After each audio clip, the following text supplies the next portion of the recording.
গত 2 দিন আগে ভারতের তামিলনাড়ুতে বিজয় থালাপতি নাকি যেন নাম, ওনার নামটা আমি ভালো জানি না, বিজয় থালাপতি এরকমই দেখলাম পত্রিকায়। উনি ডাক দিয়েছে 4 লাখ মানুষ এসেছে। বিদেশি সাংবাদিক আমি যাদের সাথে পরিচিত হয়েছিলাম ওই দিন, তারা পর্যন্ত বলেছে যে একটা দলের ডাকে এত মানুষ এক জায়গায় হয়, এটা পৃথিবীর মনে হয় প্রথম ইতিহাস। ওই সাংবাদিক ফ্রান্সের, উনি ইংরেজিতে বলছিলেন যে একটা দলের ডাকে এত মানুষ ঢাকাতে, এটা মনে হয় পৃথিবীর প্রথম ইতিহাস, এত মানুষ এক জায়গায় হয়নি। গত 2 দিন আগে ভারতের তামিলনাড়ুতে বিজয় থালাপতি নাকি যেন নাম, ওনার নামটা আমি ভালো জানি না, বিজয় থালাপতি এরকমই দেখলাম পত্রিকায়। উনি ডাক দিয়েছে 4 লাখ মানুষ এসেছে। আর বাংলাদেশ জামাত ইসলামের আমির ডাক্তার শফিকুর রহমান ডাক দিয়েছিল 4 লাখ। আমার মনে হয় গণনার বাইরে। তাই আপনি কি মনে করছেন যে এই সমাবেশ যদি বাংলাদেশের আর 73টা দল আছে, যে কোনো দলকে করতে দেন তো 3 কোটি টাকা না, আমি 30 কোটি টাকা তাদেরকে বলবো খরচ করতে, তাও তারা এর অর্ধেক মানুষ নিয়ে আসতে পারবে না। কারণ আমরা যারা এদেশে জামাত ইসলামী থেকে ওই জায়গায় গিয়েছিলাম, এটা ইবাদত মনে করে গিয়েছিলাম, এটা একটা হেকমা। আলেমদের বিরুদ্ধে কথা বলার ফল এটা। এই জন্য সাবধান থাকবেন, আপনিও যেন এরকম রাস্তায় নেমে আবার গাল না খান।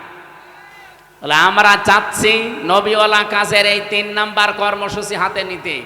আমি গ্যারান্টি দিতে পারি, বাংলাদেশ জামাত ইসলামীকে যদি আল্লাহ ওই জায়গায় পৌঁছিয়ে দেয়, আল্লাহর কসম সংসদ থেকেই পাস হবে এটা ইনশাআল্লাহ। কোরআনে কারিমে দেশে 92% মুসলমান আমরা। অন্য ধর্মের যারা আছে তাদের ধর্মগ্রন্থ তারা পড়বে, কোনো অসুবিধা নেই, কিন্তু 92% আমরা মুসলমান। আমরা চাই এদেশে 1 থেকে শুরু করে মাস্টার্স পর্যন্ত একটা ছেলে যখন বের হয়ে আসবে, অন্তত যেন আলেম হয়ে বের হয়ে আসে। আজকে আমার কুষ্টিয়ার ডিসি পাল্টিয়ে গেছে, উনি খুলনায় গেছে, পটুয়াখালীর একজন যিনি, উনি আজকে এসে জয়েন করেছে। সাক্ষাৎ করেছিলাম আগেরটার সাথে। উনি অনেকদিন ওএসটি হয়েছিল, শেষ পর্যায়ে এসে কুষ্টিয়াতে দায়িত্ব পেয়ে চলে গেছে আজকে। আমি যতটুকু কথা বলে তার সাথে বুঝেছি, ভেতরে তার কোরআনে কারিমের যতটুকু আলো আল্লাহ দিয়েছে, এই জন্যে কুষ্টিয়াকে অন্তত সাদাবাজ মুক্ত করার জন্য তিনি চেষ্টা চালাচ্ছিলেন। কিন্তু কিছু মানুষের কারণে আল্লাহরে বান্দা আর পেরে দেয়নি, এখন খুলনাতে চলে গেছে। আল্লাহ যেন সফলতার সাথে, সততার সাথে এবং এখলাসের সাথে দায়িত্ব পালন করার তৌফিক দিন। আজকে কুষ্টিয়ার সবচাইতে বড় অফিস, আমি ওখানে গিয়েছিলাম দুপুরবেলা, অনেক সময় ছিলাম। উনি আমারে বলছিলেন, আমি প্রায় 16-17 বছর ওএসডি হয়েছিলাম। আল্লাহ যখন আমাকে দায়িত্বে এনেছেন, আর আমি যতদিন কুষ্টিয়ায় আছি, উনি গ্যারান্টি অন্তত আমাদের 8-9 জনের সামনে দিলেন যে যারা সততার দিক থেকে, চরিত্রের দিক থেকে 1 বছরে এগিয়ে আছে, আমি তাদের মাধ্যমে কুষ্টিয়াতে কাজ করতে চাই। তিনি নাম নেয়নি, কিন্তু আমি জেনেছি তারা হচ্ছে বাংলাদেশ জামাত ইসলাম। 1 বছর 1 মাসের ভেতরে তাদের কোন চরিত্রে খুঁত পেয়েছেন আপনি? বিড়ি খায় এমন একজন কর্মী পেয়েছেন, বাকিগুলো তো বাদই দিলাম। আর বাকি অন্যান্য যারা আছেন, এই 73টা দলের অধিকাংশ দল, আমি সবাই বলি নাই, অধিকাংশ আপনি মিলিয়ে দেখবেন, তারা যাদের আদর্শ নিয়ে রাজনীতি করে, ও আদর্শই না। সামনে বসা মুসলমান ভাইরা, পর্দার আড়ালের সম্মানিতা মা এবং বোনেরা, প্রশাসনের ভাইরা, প্রাণপ্রিয় নাটোরবাসী, মতভেদ আছে। 9 রবিউল আওয়ালও বলা হয়, 12 রবিউল আওয়াল চাই বলেন। প্রসিদ্ধ এবং বিশুদ্ধ মত 12 রবিউল আওয়ালই হবে। তারপরেও রবিউল আওয়ালের যেদিন নবীজি আসুক না কেন, আমরা এই মাসে যে শিক্ষাগুলো নবীজির মাধ্যমে আল্লাহ আমাদেরকে দিতে চেয়েছেন, প্রতিটি মাসেই শিক্ষা আছে আরবিতে। ইন্না ইদ্দাতাশ শুহুরি ইনদাল্লাহি 12 শাহরান ফি কিতাবিল্লাহ। আসমান আর জমিন আল্লাহ যেদিন তৈরি করেন, সেই দিন তার কিতাবের ভেতরে 12টা মাসের নাম তিনি লিপিবদ্ধ করেছিলেন, তার ভেতরে রবিউল আওয়াল আছে। যদিও কোরআনে কারিমে আল্লাহ 12টা মাসের নাম সরাসরি উল্লেখ করেননি, শুধু একটা মাসের নাম দিয়েছেন, কি বলেন তো? রমাদান। বাকি কোনো মাসের নাম কোরআনে নেই। ইন্না ইদ্দাতাশ শুহুরি ইনদাল্লাহি 12 শাহরান ফি কিতাবিল্লাহ। এই 12টা মাসের নাম আছে। আসমান জমিন আল্লাহ যেদিন বানিয়েছেন ওই দিন তিনি লিপিবদ্ধ করেছেন এই 12টা মাসের নাম। তাহলে বলেন যে রবিউল আউয়াল 12টার পর থেকে যে আরম্ভ হবে, এটা কি বয়স 1-2 বছর, 5-7 বছর, কত হাজার হাজার বছর আমরা জানি না। আমরা এদেশে বহু মানুষের জন্মদিন, মৃত্যুদিন এবং প্রত্যাবর্তন দিন পালন করি। এই পৃথিবীর শ্রেষ্ঠ মানুষ যিনি আসতেছেন যে মাসে, সেই মাস আমাদের সামনে ছায়া ফেলতে যাচ্ছে, এই মাসকে ওয়েলকাম জানানো দরকার না? আমরা যে সমস্ত বিষয়গুলো ওয়েলকাম জানাই, স্বাগতম জানাই, ওগুলো স্বাগতম জানানোর মতো না। কুল বিফাদলিল্লাহি ওয়া বিরহমাতিহি ফাবিযালিকা ফালিয়াফরাহু হুয়া খায়রুম মিম্মা ইয়াজমাউন। আল্লাহ তাআলা বলেন সূরা ইউনূসের 58 নম্বর আয়াতে আছে, নবী আপনি বলেন তাম দুনিয়া যা পেয়ে আনন্দে আছে, আমি আল্লাহ তোমাদের মাঝখানে যাকে পাঠাচ্ছি আনন্দের বিষয় সেই মুহাম্মদুর রাসূলুল্লাহ। সুতরাং তাকে যারা পেয়েছে তারা যেন আনন্দে থাকে বা আনন্দ করে। হুয়া খায়রুম মিম্মা ইয়াজমাউন, তামাম দুনিয়া যা পেয়ে, যা গেইন করে, যা অ্যাচিভ করে, যা অর্জন করে, আনন্দ করে, এগুলো একটাও স্থায়ী না। একটাও স্থায়ী, এমনকি কারো আদর্শ স্থায়ী না। এ পৃথিবীতে একজনের আদর্শ স্থায়ী এখন আছে, কিয়ামত পর্যন্ত থাকবে ইনশাআল্লাহ, মুহাম্মাদুর। সুতরাং তারা আদর্শে যারা আছেন তারা আনন্দ করতে পারে, তারা খুশি হতে পারেন মন থেকে, তারা উল্লাস করতে পারেন এই অর্থে যে আমি মুহাম্মাদুর রাসূলুল্লাহর উম্মত। হুয়া জিতাবাকুম, তিনিই তোমাদেরকে নির্বাচিত করেছেন। আমা জাআলা আলাইকুম ফিদ-দীনি মিন হারাজ, আর দিনের উপরে মুহাম্মাদুর রাসূলুল্লাহর আদর্শের উপরে চলতে গিয়ে যে সমস্ত বাধা বিপত্তি আসে, এগুলো আল্লাহ নিজের পক্ষ থেকে সব দায়িত্ব নিয়ে দূর করে দিয়েছে। আপনি কথার অর্থ বোঝেন? আজ আমরা বিশ্বনবীর আদর্শে যারা আছি এদেশে, বিপদ আপদ মুসিবত যাই আসুক না কেন, এটা আমি নিজে সরাতে পেরেছি, আপনি পারবেনও না। এ বিপদ আপদ মুসিবত ষড়যন্ত্র সব সরানোর দায়িত্ব কার? এই জন্য আমাদের কোনো টেনশন নেই। ওয়ালা তাহিনু ওয়ালা তাহজানু ওয়া আনতুমুল আ'লাউনা ইন কুনতুম মুমিনিন। কোনো ভয় নেই, কোনো টেনশন নেই, কোনো চিন্তাও নেই, এমনকি দুশ্চিন্তাগ্রস্ত হওয়াও নিষেধ মুমিনের। ইন কুনতুম মুমিনিন, যদি মুমিন হতে পারো, ওয়া আনতুমুল আ'লাউনা, তোমরা বিজয়ী হবে না, হবেই। আমি আরবি গ্রামার পড়ে দেখেছি, মুবতাদা সবসময় মারেফা হয়, খবর হয় নাকেরা, অনির্দিষ্ট। কিন্তু খবরও যদি নির্দিষ্ট হয়ে যায়, মারেফা হয়, তাহলে ইফিদুল হাসরা, হসরের ফায়দা দেয়। তখন বাংলা অর্থ দাঁড়ায়, শেষে হর্ষাই দেওয়া লাগে। আল্লাহ তাআলা বা আনতুম আ'লাউনা দিতে পারতেন, আলিফ লাম বাদ দিলেও আমি অর্থ করতে পারতাম। যারা আলেম আছে তারা আলিফ লাম বাদ দিয়ে পড়তে দেন, আমি নেড়া আরবি সব জের জবর দিয়ে দেব, আমি অর্থও আপনি বাংলা ভাষা ইংরেজি ভাষায় করে দেব। কিন্তু আনতুমুর আ'লাউনার আগে আলিফ লাম দিলেন।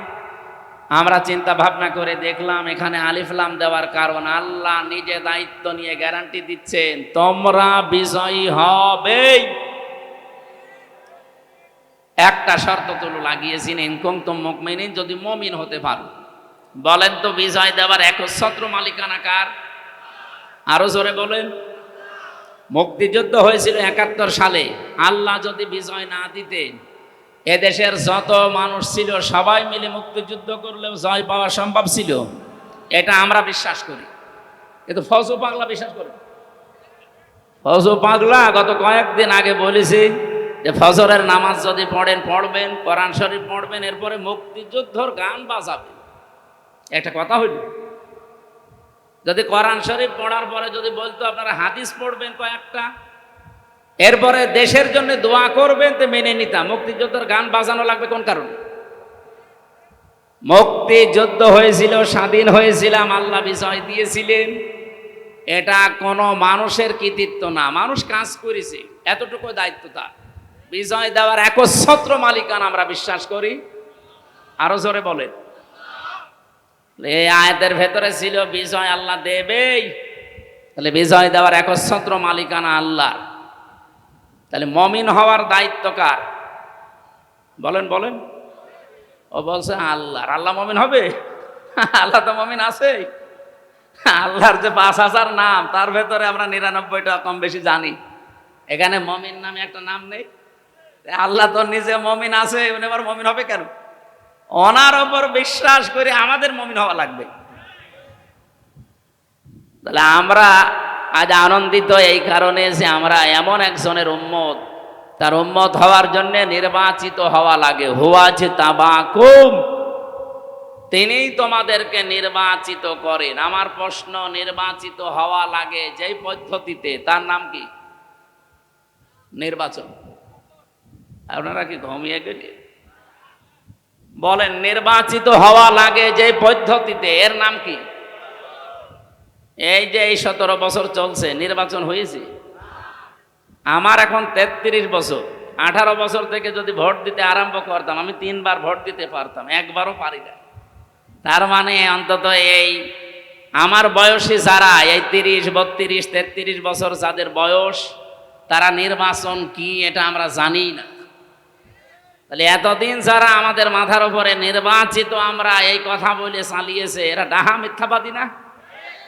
এমনকি যেটা পালিয়েছে ওটা এখনো মুখ জোর করছে যে আমি নির্বাচিত ছিলাম, আমারে উৎখাত করা হয়েছে। এত বড় শয়তান আর এত বড় মিথ্যাবাদী। আপনি নির্বাচিত ছিলেন, কে বলে আপনাকে নির্বাচিত? নির্বাচনই তো হয়নি, নির্বাচিত হইলেন কি করে? নির্বাচিত তো হওয়া লাগে নির্বাচনের মাধ্যমে। এই কথা বলেন না কেন? সুতরাং আগামীতে অনেকে চোরা গলি দিয়ে এদিক ওদিক দিয়ে আবার ওই কাজ করতে চাচ্ছেন না। এদেশে নির্বাচনের বাইরে কেউ নির্বাচিত হতে আর পারবেন না।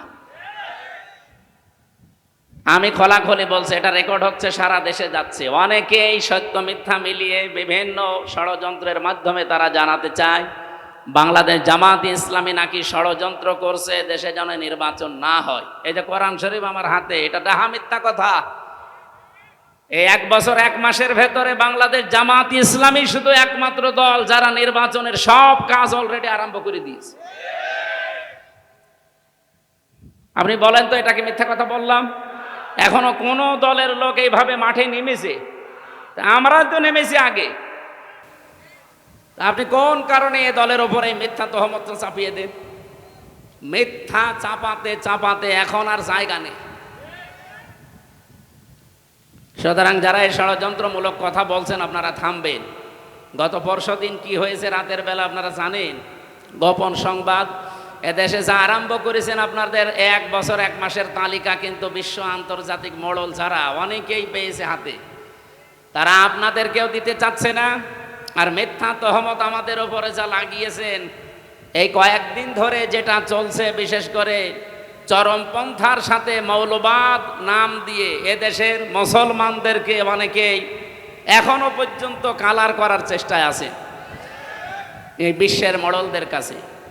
আমি খোলাখুলি বলছি, এ কথাটা ওনার না, যে বলেছে তার নাম নিলাম না, এ কথা দাদাদের। দাদারা শিখিয়েছে এতদিন খনি হাসিনাকে, ওই কথা এখন শেখাচ্ছে অনেককে। ওনার মতো যদি আবার ফাঁদে পা দেন, উনি তো অন্তত শ্বশুর বাড়ি পেয়েছে, আপনার তো শ্বশুর বাড়ি এই দেশে, আপনি কি করবেন তখন? এই জন্য কারো কালো ফাঁদে পা দেওয়া যাবে না, চিন্তা ভাবনা করি। শেষে আপনারাও পাবেন না, ইসলামের হাতেও দিলেন না। শেষ পর্যন্ত এটা দেখবেন, সাদা চামড়া যারা, তারা অন্য একটা ব্যবস্থা করে ফেলবে। এখন তো অন্তত দাড়ি রাখতে সুযোগ পাচ্ছে, নামাজ পড়তে যেতে পারেন মসজিদে।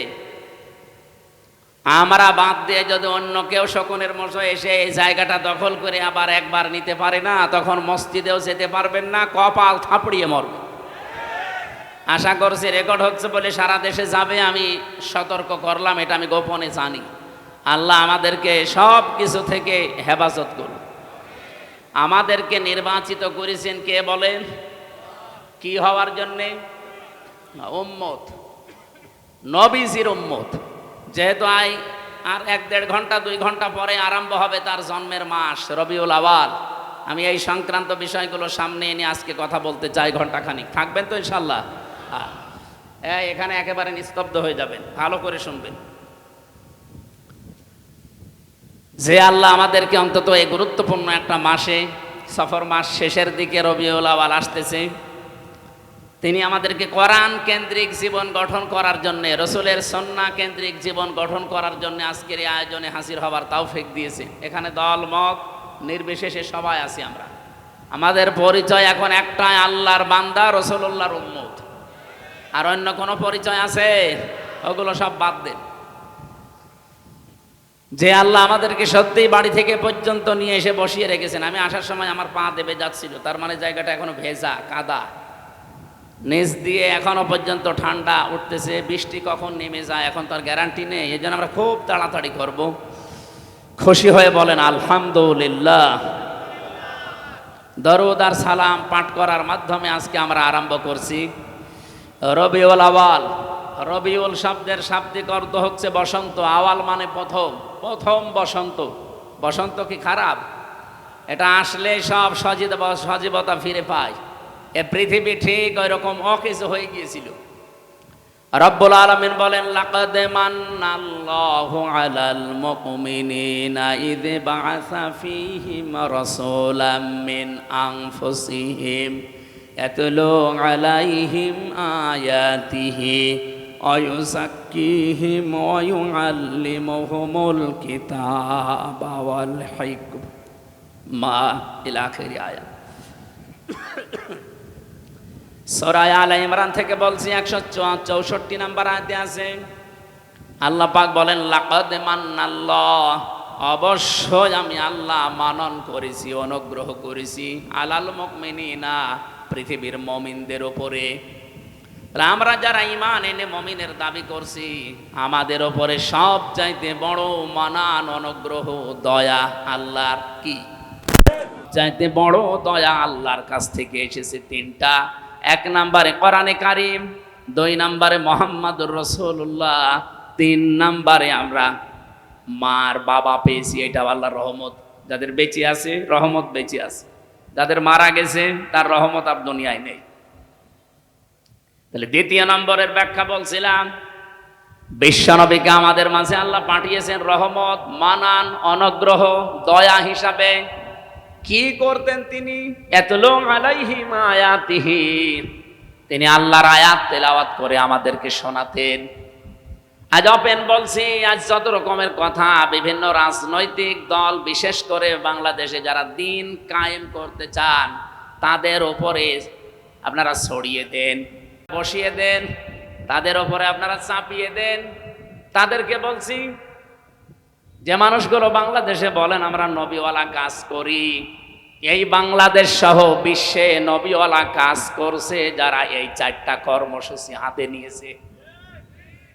1 নম্বরে ইয়াতলু আলাইহিম আয়াতিহি, যারা আল্লাহর আয়াত তেলাওয়াত করে মানুষকে শোনায়।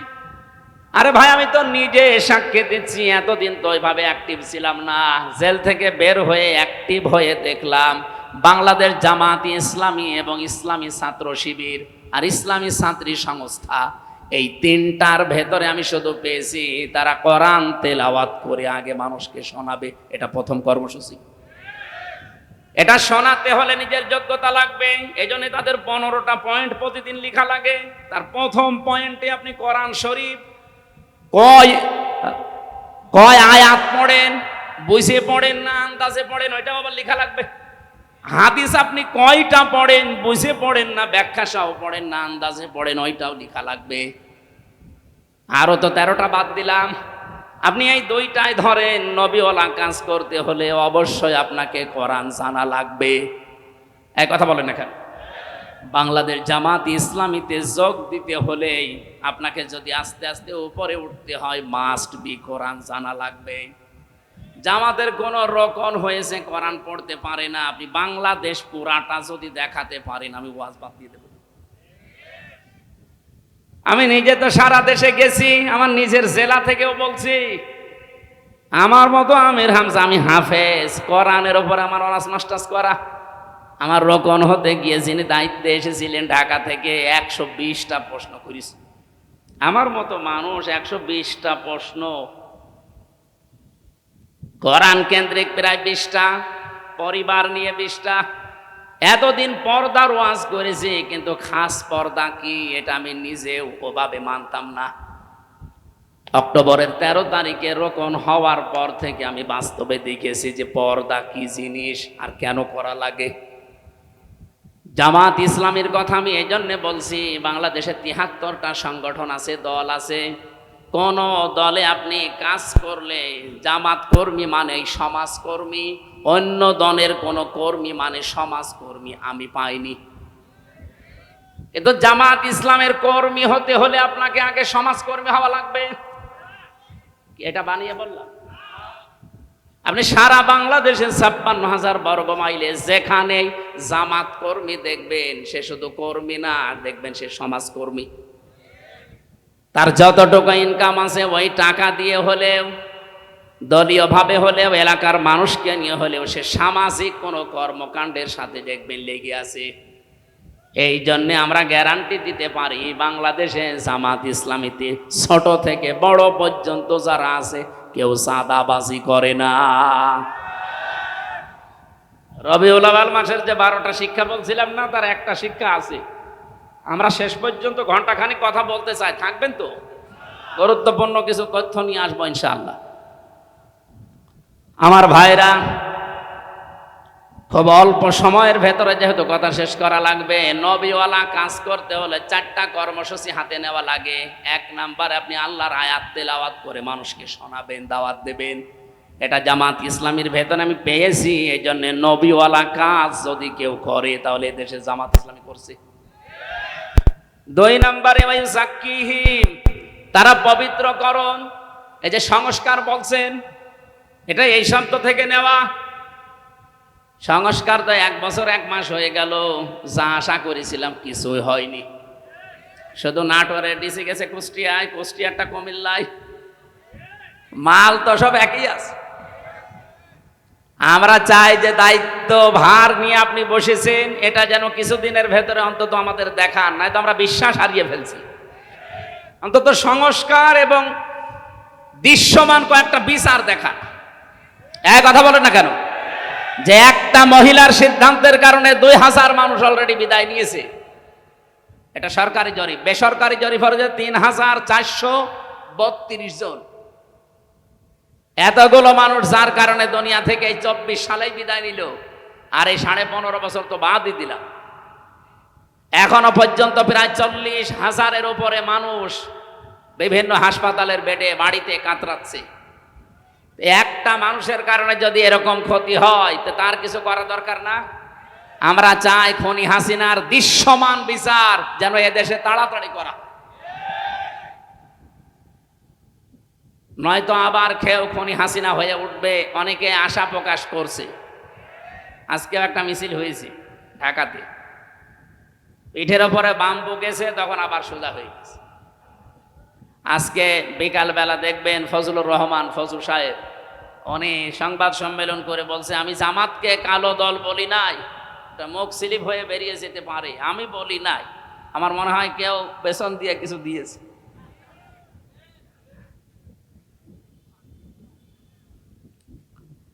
আমার ভাইরা, আমি শুধু ইঙ্গিত দিয়ে গেলাম। কোরআনে কারিমে এরকম 4টা জায়গায় 4টা আয়াত একই রকম, শুধু শব্দ হেরফের করা আছে।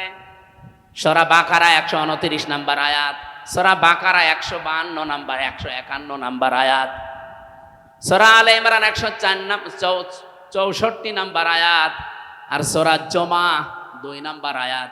এই 4টা জায়গায় একই কথা আছে যে নবীওয়ালা কাজ করতে হলে এইগুলো করা লাগে। যারা এ দেশে করছে আপনি নির্দ্বিধায় বিশ্বাস করতে পারেন কোরআনের সাথে তাদের মিল আছে, তারাই মাত্র নবীওয়ালা কাজ করছে। আল্লিমুহুমুল কিতাব, 3 নম্বরে তারা কিতাবের শিক্ষা ব্যবস্থা চায়। এই বাংলাদেশে যতগুলো আন্দোলন হচ্ছে আল্লাহর কোরআনকে শিক্ষা ব্যবস্থায় নিয়ে যাওয়ার জন্য আপনি তাকান। এই যে 15 বছরের ভেতরে একটা বিষয় দেখবেন, আগে 5 এবং 8-এ বৃত্তি পরীক্ষা হতো, 100 মার্কের কোরআন হাদিস থাকতো, সেটা এই 15 বছরে পোড়াটা তুলে দিয়েছে, একটাও। আমরা দাবি জানিয়েছি, আমরা আহ্বান জানাচ্ছি, যেহেতু আপনি 2 জন নবীর নাম নিয়ে বসে আছেন, ডক্টর মোহাম্মদ ইউনুস, কয়জন নবীর নাম? মোহাম্মদ ইউনুস, 2 নবীর নাম নিয়ে আছেন, অন্তত এই কাজটা করে যান যাওয়ার আগে, যে আমরা 1 থেকে মাস্টার্স পর্যন্ত দেশে এই কোরআনের 100 মার্কের কম্পালসারি সাবজেক্ট চাই। এই চান না এটা? সেদিন বাংলাদেশ জাতীয়তাবাদী দলের একজন সর্বোচ্চ পর্যায়ের নেতা, ওনার কাছ থেকে আহ্বান পেয়েই তিনি এসেছিলেন। বাংলাদেশের পথিতযশা যারা আলেমে দিন আছে বড় বড়, ডক্টর কাজী ইব্রাহিম, মুফতি ইব্রাহিম, এরপরে শায়েখ আহমদুল্লাহ, এরপরে শায়েখ হারুন ইসহার, আমি নিজেও ছিলাম, এরকম আরও যারা আছে, মাওলানা মামুনুল হক, শাকাত হোসেন রাজি আমিনী সাহেবের যে জামাই, এরকম বাংলাদেশে যতগুলো আলেম আছে সব এক জায়গায় হয়েছিল। তারা সবাই চাচ্ছে, এবং জাতীয়তাবাদী দলের গুরুত্বপূর্ণ কয়জন ছিল, আমি নাম নিলাম না, এই মানুষগুলো এসে সবাই তাদের মনের ভেতরে এই আশঙ্কা যে যেভাবে চলছে এইভাবে চলতে থাকলে আমাদের ছেলে মেয়েরাও শেষ বয়সে আমাদেরকে বৃদ্ধাশ্রমে রেখে আসবে। কারণ তারা আমার সাথে 3 বছর জেলে ছিল, আমি নিজে দেখেছি, পরিবর্তন হয়েছে তারা অনেকে। তারা এখন চাচ্ছে যে কোরআনে কারিম যেন অন্তত 100 মার্কের কম্পালসারি প্রত্যেকটা জায়গায় হোক, আমরা কোরআন কেন্দ্রিক হতে চাই। এর বাইরে যারা আছেন দাদাদের প্রেসক্রিপশন অনুযায়ী চলেন, ওনাদের ফোফা ছাড়া চলতে পারেন না, আপনার কপালে কিন্তু আমার মনে হয় এই ফজুর মতো গালিগালাজ খাওয়া লাগবে। দেখেন না আজকে কি গাল দিয়েছে, ওই ফজু বেরিয়ে আয়। একটা কথা হলো, আলেমদের বিরুদ্ধে কথা বলার ফল এটা। এই জন্য সাবধান থাকবেন, আপনিও যেন এরকম রাস্তায় নেমে আবার গাল না খান। বলে আমরা চাচ্ছি নবীওয়ালা কাজের এই 3 নাম্বার কর্মসূচি হাতে নিতে। আমি গ্যারান্টি দিতে পারি, বাংলাদেশ জামাতে ইসলামীকে যদি আল্লাহ ওই জায়গায় পৌঁছিয়ে দেয়, আল্লাহর কসম সংসদ থেকেই পাস হবে এটা ইনশাআল্লাহ। কোরআনে কারিমে দেশে 92% মুসলমান আমরা, অন্য ধর্মের যারা আছে তাদের ধর্মগ্রন্থ তারা পড়বে, কোনো অসুবিধা নেই, কিন্তু 92% আমরা মুসলমান। আমরা চাই এদেশে 1 থেকে শুরু করে মাস্টার্স পর্যন্ত একটা ছেলে যখন বের হয়ে আসবে অন্তত যেন আলেম হয়ে বের হয়ে আসে। আজকে আমার কুষ্টিয়ার ডিসি পাল্টিয়ে গেছে, উনি খুলনায় গেছে, পটুয়াখালীর একজন যিনি, উনি আজকে এসে জয়েন করেছে। সাক্ষাৎ করেছিলাম আগেরটার সাথে, উনি অনেকদিন ওএসটি হয়েছিল, শেষ পর্যায়ে এসে কুষ্টিয়াতে দায়িত্ব পেয়ে চলে গেছে আজকে। আমি যতটুকু কথা বলে তার সাথে বুঝেছি, ভেতরে তার কোরআনে কারিমের যতটুকু আলো আল্লাহ দিয়েছে, এই জন্যে কুষ্টিয়াকে অন্তত সাদাবাজ মুক্ত করার জন্য তিনি চেষ্টা চালাচ্ছিলেন। কিন্তু কিছু মানুষের কারণে আল্লাহরে বান্দা আর পেরে দেয়নি, এখন খুলনাতে চলে গেছে। আল্লাহ যেন সফলতার সাথে, সততার সাথে এবং এখলাসের সাথে দায়িত্ব পালন করার তৌফিক দিন। আজকে কুষ্টিয়ার সবচাইতে বড় অফিস, আমি ওখানে গিয়েছিলাম দুপুরবেলা, অনেক সময় ছিলাম। উনি আমারে বলছিলেন, আমি প্রায় 16-17 বছর ওএসডি হয়েছিলাম, আল্লাহ যখন আমাকে দায়িত্বে এনেছেন, আর আমি যতদিন কুষ্টিয়ায় আছি, উনি গ্যারান্টি অন্তত আমাদের 8-9 জনের সামনে দিলেন যে যারা সততার দিক থেকে, চরিত্রের দিক থেকে 1 বছরে এগিয়ে আছে, আমি তাদের মাধ্যমে কুষ্টিয়াতে কাজ করতে চাই। তিনি নাম নেয়নি, কিন্তু আমি জেনেছি তারা হচ্ছে বাংলাদেশ জামাত ইসলাম। 1 বছর 1 মাসের ভেতরে তাদের কোন চরিত্রে খুঁত পেয়েছেন আপনি? বিড়ি খায় এমন একজন কর্মী পেয়েছেন, বাকিগুলো তো বাদই দিলাম। আর বাকি অন্যান্য যারা আছেন, এই 73টা দলের অধিকাংশ দল, আমি সবাই বলি নাই, অধিকাংশ আপনি মিলিয়ে দেখবেন, তারা যাদের আদর্শ নিয়ে রাজনীতি করে, ও আদর্শই না। তা আমাদেরকেও যারা মওদুদীর অনুসারী, মওদুদীর উম্মত পর্যন্ত বলে ডাকেন, আপনি মানুষ। আমরা মওদুদীর উম্মত মানে, মওদুদীর অনুসারী মানে, আমরা তাকে ফেকার ইমামও মানি না, তাকে আমরা মাযহাবের ইমামও মানি না। তার হাজার হাজার দিক নির্দেশনা আছে, শুধু একটা বিষয় আমরা গ্রহণ করেছি, এই গণতান্ত্রিক পদ্ধতিতে ইসলামকে তার জায়গা মতো নিয়ে ইসলামের কাজগুলো করার এই একটা পদ্ধতি নিয়েছি। আপনার যদি এটা ভালো না লাগে আপনি অন্যটা নেন, কিন্তু আপনি আমাকে মওদুদীর উম্মত বলেন, অনুসারী বলেন, কোন কারণে? আমি কি তার মতো টুপি মাথায় দিয়েছি? বলেন, তার টুপির যে সাইজ আপনি দেখেননি? আমি তার মতো যে পোশাক তার যা আছে সব কিছুকে আমার তার মতো আছে, আমি একটা শুধু নিয়েছি। আপনার যদি ভালো না লাগে আপনি ওটা নিয়েন না, কিন্তু এরকম গালিগালাজ করবেন না। এটা কিন্তু আর আগস্টের 5 তারিখের আগে নেই, 24 সালের, এখন 25 সালের সেপ্টেম্বরের কয় তারিখ আজকে? আগস্টের 25 তারিখ চলছে। সুতরাং আমরা সাবধান হব এখন। আর আমাদের মুখে যেহেতু লাগাম নেই, সত্য কথা বলতে আর কোনো বাধা আছে? আগেও বলতে পারতাম, কিন্তু মুখ চেপে ধরা হতো। এখন চেপে ধরেন তো দেখি। আর আসবেন না আমি জানি, কারণ আসবেন কি করে, আপনি তো পালিয়েছেন। আমার ভাইরা, নবীওয়ালা কাজের যে দোহাই দিয়ে আমরা অনেকে মানুষকে ধোকা দিচ্ছি, আজকে আমি বলতাম না এটা। শুধুমাত্র তেলাওয়াতকৃত আয়াতটা, এই সূরা কি আনআম 165টা আয়াত আছে, এটা নাজিল হয়েছে মক্কায়। এখান থেকে একটা বিষয় আমার মাথার ভেতরে ঘুরপাক খাচ্ছে, এই কারণে নিয়ে আসলাম এটা। 4 নাম্বারটা আগে বলি, তারপরে আমি বলছি। ওয়াল হিকমা, হিকমতের সাথে কাজ করা লাগবে। আজ যারা এ কথা মিডিয়ার সামনে এসে আলেম নামে কলঙ্ক, তারা আলেম নাম নিয়ে এগুলো বলেন যে 5 কোটি মানুষ এক জায়গায় হলেই কি ইসলাম কায়েম হয়ে যাবে? 5 কোটি না, এ বাংলাদেশের সব মানুষ এক জায়গায় হলেও ইসলাম কায়েম হবে, এ কথা আমরা বলি না। ঢাকার মহাসমাবেশে ইসলাম কায়েম হয়ে যাবে কথা কেউ বলেছে বাংলাদেশে? বলেন। আপনি আগ বাড়িয়ে বলতে গেলেন মানে অবশ্যই আপনার পেছনে কেউ কাতুকুতু দিচ্ছে। কেউ না জানুক, আমরা তো জানি। 5 কোটি 5 লাখ 5,000 মানুষ এক জায়গায় হলে ইসলাম কায়েম হবে, কথা আমরা যেহেতু বলি না, সুতরাং এইটা আমাদের দিকে চাপিয়ে আপনি কোন দিকে ইঙ্গিত করছেন আপনি ভালো জানেন, আমরাও হালকা জানি। আমরা এটা হেকমাত হিসাবে এই অনুষ্ঠানটা করতে যদিও 3 কোটি 3.5 কোটি টাকা খরচ, কিন্তু এটার দ্বারা ইসলামের, বিশেষ করে এদেশে ইসলামপন্থী মুসলমানদের যা হয়েছে 100 বছরও এটা হয়নি। এক সমাবেশে আন্তর্জাতিক মহল থেকে বিশেষ করে যতগুলো রাষ্ট্রদূত বিশ্বের কাজ করে এই দেশে, সব এখন জামাত অফিসে এসে ধর্ণা দেয়। আপনি দেখেছেন প্রতিদিন বাংলাদেশে বিভিন্ন দেশের রাষ্ট্রদূত, বিভিন্ন দেশের উপপ্রধানমন্ত্রী পর্যন্ত এসে দেখা করে যাচ্ছে। এমনি এমনি করে তারা। বিদেশি সাংবাদিক আমি যাদের সাথে পরিচিত হয়েছিলাম ওই দিন, তারা পর্যন্ত বলেছে যে একটা দলের ডাকে এত মানুষ এক জায়গায় হয়, এটা পৃথিবীর মনে হয় প্রথম ইতিহাস।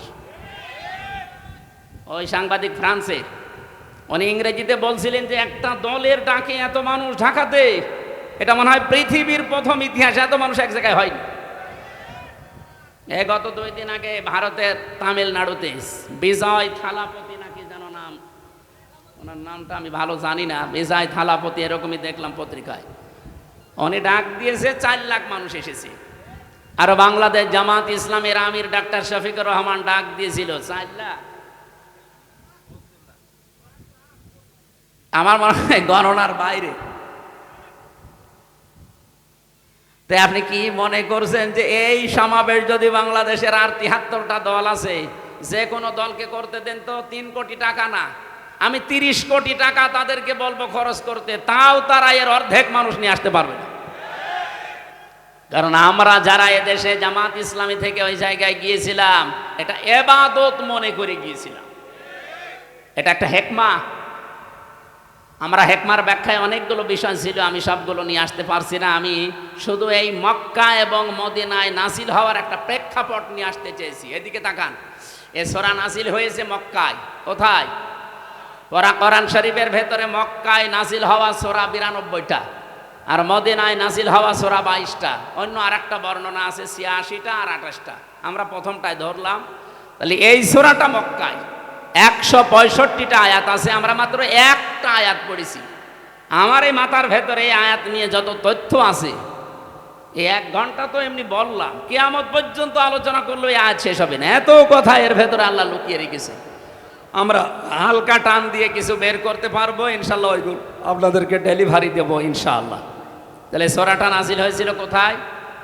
মক্কায়। এই জন্য সূরার নাম মাক্কি সূরা। মদিনায় যতগুলো সূরা নাজিল হয়েছে সবগুলোকে বলা হয় মাদানী সূরা। তো শিক্ষা কি? আপনি দেখবেন যতগুলো সূরা মক্কায়, এই 92টা সূরার কোন জায়গায় ইয়া আইয়ুহাল্লাযীনা আমানু পাবেন না। আপনি যারা আছে কোরআন পড়ে, শেষ পর্যন্ত পড়িয়েছে উপর থেকে, অবশ্যই শুরু থেকে শেষ পর্যন্ত এনাদের পড়া আছে। স্টেজের সামনের কাতারে যারা, একটাও বাদ নেই। প্রত্যেকেই 1 থেকে শেষ পর্যন্ত পড়িছে, কিন্তু আপনি বলেন এই 92টা সূরা ইয়া আইয়ুহাল্লাযীনা আমানু নেই।